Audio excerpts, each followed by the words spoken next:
My YouTube channel NCERT chemistry with Mansi. इस channel में मैं क्लास 11th और 12th के जो एनसीईआरटी केमिस्ट्री के मैंने नोट्स बनाए हैं उससे मैं आपको हर दिन एक एक पेज समझाती हूँ, एक एक टॉपिक समझाती हूँ। तो ज़्यादा देर ना करते हुए हम अपना टॉपिक स्टार्ट करते हैं आज का।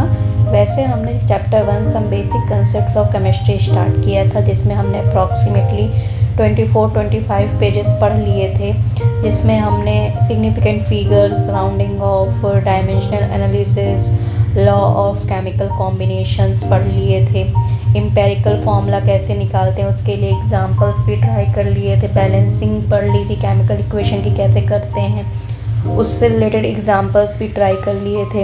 अब हम क्या कहते हैं कंसंट्रेशन टर्म्स पढ़ रहे थे, जिसमें से हमने mass percentage, mole fraction, molarity पढ़ ली थी, उसके एग्जांपल्स भी सॉल्व कर लिए थे। अब हम जो क्या कहते हैं आज का पेज स्टार्ट करते हैं। तो आज के पेज में हम एक मिनट थोड़ा इसका ब्राइटनेस बढ़ा दें। तो आज जो हम टॉपिक पढ़ने जा रहे हैं, बेसिकली आज जो हम पेज पढ़ने जा रहे हैं उसमें हम प्रॉब्लम सॉल्व करेंगे। आज पूरी एक्सरसाइजेस जो दिए गए हैं एनसीईआरटी केमिस्ट्री में उसके सॉल्यूशन ट्राई करेंगे। देखिए ये चैप्टर कंप्लीट हो गया है। अब हमें इसकी जो न्यूमेरिकल प्रॉब्लम्स दी गई हैं वो सॉल्व करनी है, उनको समझना है। जितना हमारे लिए कंसेप्ट इम्पॉर्टेंट है उतना ही हमारे लिए एक्सरसाइज सॉल्व करना भी इम्पॉर्टेंट है, क्योंकि उसी की वजह से आपका कंसेप्ट और स्ट्रॉन्ग होता है। तो आपका ये टॉपिक जो some basic concepts of chemistry chapter है उसका कंप्लीट हो गए हैं सारे टॉपिक।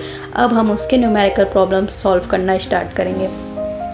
तो एक प्रॉब्लम है, हमने मोलैलिटी पढ़ लिया था कल तक हमने, तो एक प्रॉब्लम जो उससे रिलेटेड है वो समझते हैं। The density of 3m solution of NaCl is 1.25 ग्राम पर millilitre.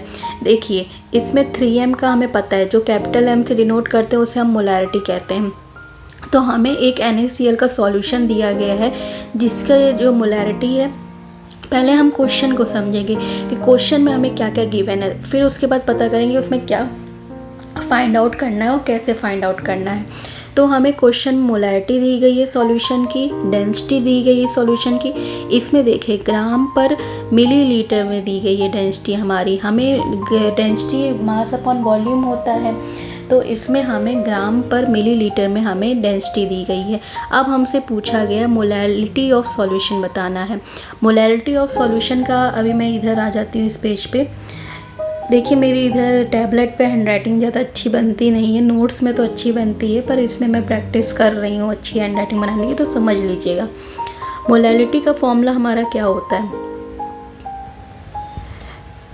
Number of moles of solute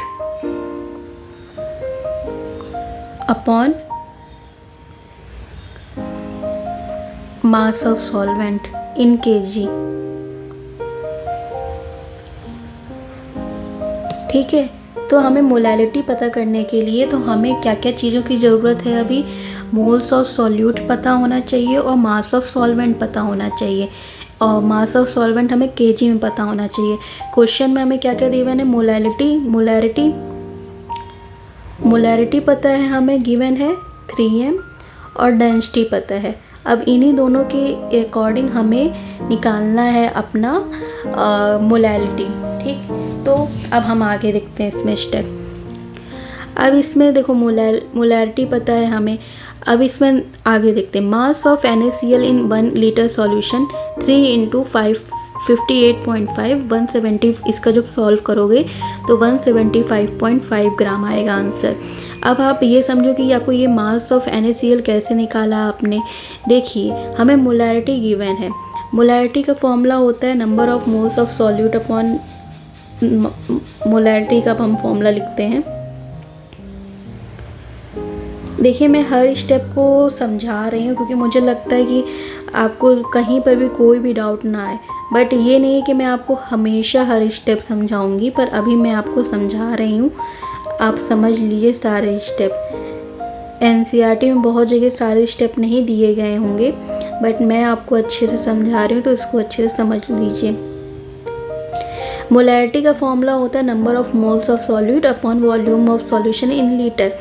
अब हमें ये गिवन है, हमें मोलैरिटी निकालनी, उसमें हमें दो चीज़ों की रिक्वायरमेंट है, एक तो number of moles of solute और अपॉन मास ऑफ सॉल्वेंट।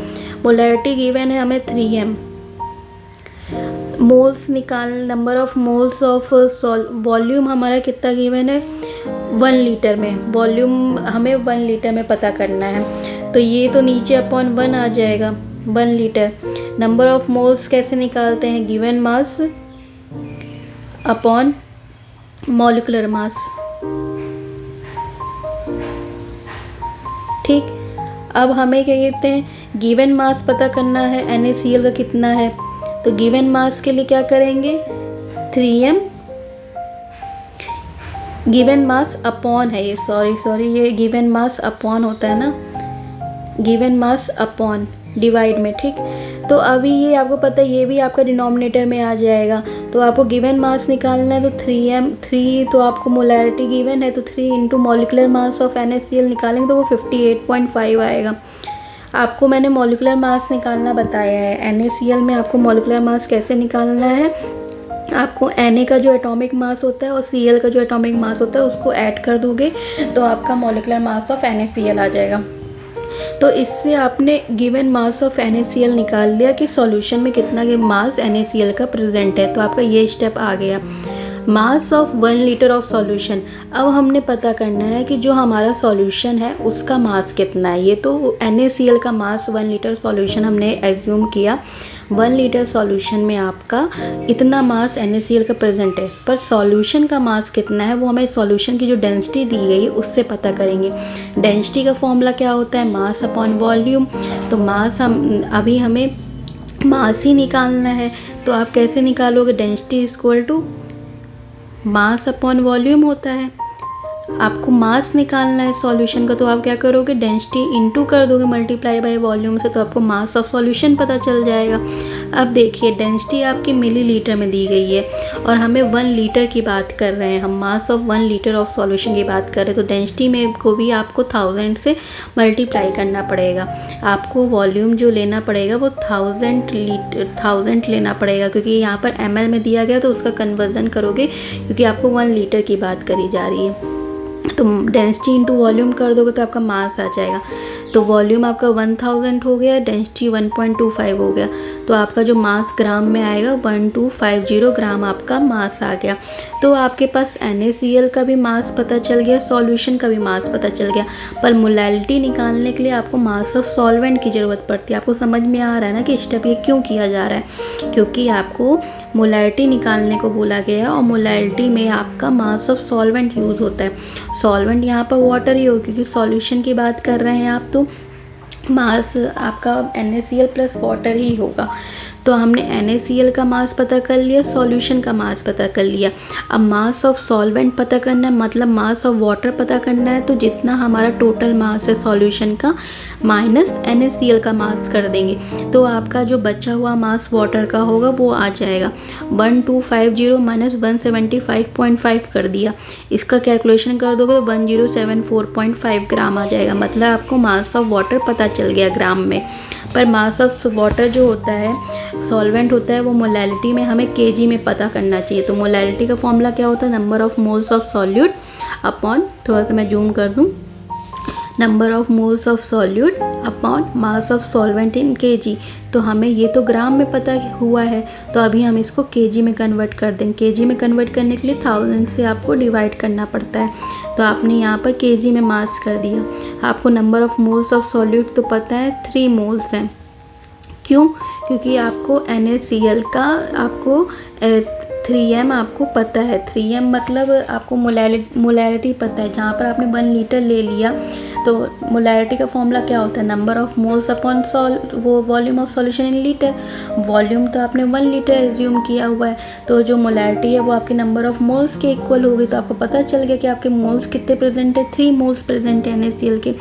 मतलब कि सॉल्यूट के, तो 3m हो गया upon mass of solvent in KG पता कर लिया हमने। इसको जब आप सॉल्व करोगे तो मोलैलिटी आ जाएगी। मोलैलिटी को हम डिनोट स्मॉल m से करते हैं, आपको मैंने आगे बताया है। तो जब इसकी आप कैलकुलेशन करोगे तो 2.79 आपका मोलैलिटी ऑफ सॉल्यूशन आपको पता चल जाएगा। ठीक है, आपको ये कंसेप्ट समझ में आ गया ये। अब देखिए इसी से हम लोग आगे क्या क्या डिटरमाइन करते हैं। The solution of higher concentration is also known as stock solution. जो भी सॉल्यूशन है उसकी अगर हायर कंसंट्रेशन में प्रेजेंट है तो उसको हम लोग स्टॉक सॉल्यूशन कहते हैं। जो देखो स्टॉक तो आपको पता होगा ना, आपकी मम्मी कहती है इस चीज़ का स्टॉक हमारे घर में बहुत ज़्यादा है। स्टॉक का मतलब यही होता है कि आपके पास उस चीज़ का अमाउंट, उस चीज़ का कंसंट्रेशन बहुत ज़्यादा है, तो उसको हम लोग स्टॉक सॉल्यूशन कहते हैं। Molality of solution does not change with temperature since mass remain unaffected with the temperature। जैसे हमने मोलैरिटी के बारे में पता किया था कि मोलैरिटी जो होती है वो टेम्परेचर पर डिपेंडेंट होती है, क्योंकि मोलैरिटी जो होती है उसके फॉर्मूले में वॉल्यूम आता है और वॉल्यूम आपका टेम्परेचर पर डिपेंडेंट होता है। बट मोलैलिटी जो होती है वो मास पर डिपेंड करती है, तो मास हमारा टेम्परेचर के साथ चेंज नहीं होता, मास एक कांस्टेंट प्रॉपर्टी है। तो मोलैलिटी जो होगी वो टेम्परेचर पर डिपेंड नहीं करेगी, यही इस स्टेटमेंट में समझाया गया है। अब हमने एक्सरसाइजेस स्टार्ट कर दी हैं। अब देखते हैं एनसीईआरटी में जो एक्सरसाइजेस दी गई हैं उसके सॉल्यूशन और उसके आंसर्स हम पता करते हैं। Calculate the molar mass of the following. अब हमें मोलर मास निकालना है। मोलर मास आपको पता है 1 मोल का मास बताता है, और 1 मोल का जो मास होता है वो आपका, मैंने बताया था जो आपका मॉलिक्यूलर मास होगा उसको अगर आप ग्राम में लिख देते हो तो वही आपका मोलर मास कहलाता है। H2O का मॉलिक्यूलर मास आपको पता करना है। पहले H2O का आपको मॉलिक्यूलर मास पता कर लो।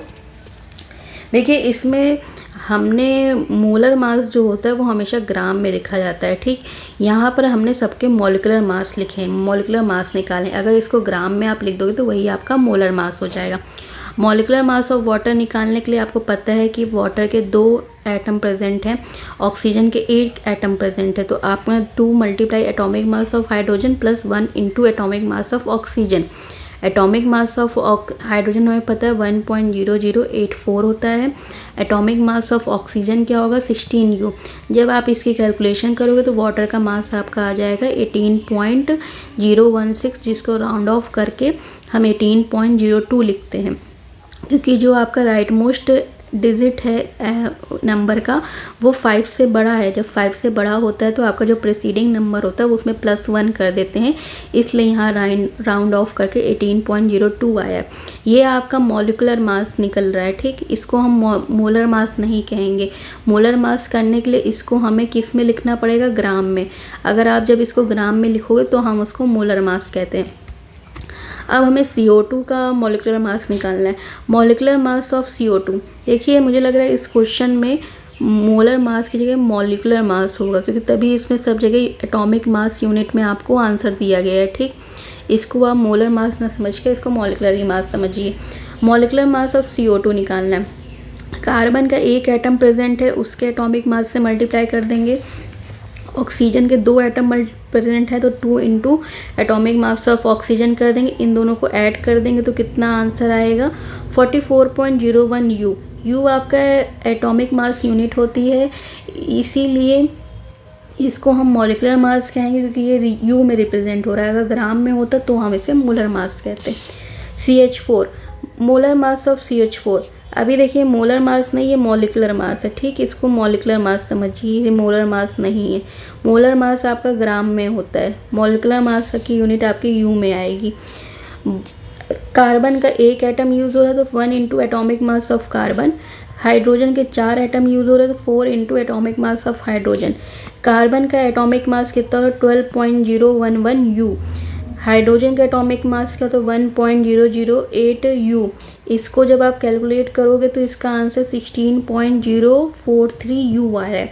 U मतलब एटॉमिक मास यूनिट में आपको आंसर दिया जा रहा है, रिप्रेजेंट किया जा रहा है। यूनिफाइड मास जिसे हम लोग कहते हैं, हमने पढ़ा था ना आगे कि एटॉमिक मास यूनिट को हम लोग बाद में रिप्लेस करके U से रिप्रेजेंट करते हैं, जिसका मतलब यूनिफाइड मास होता है।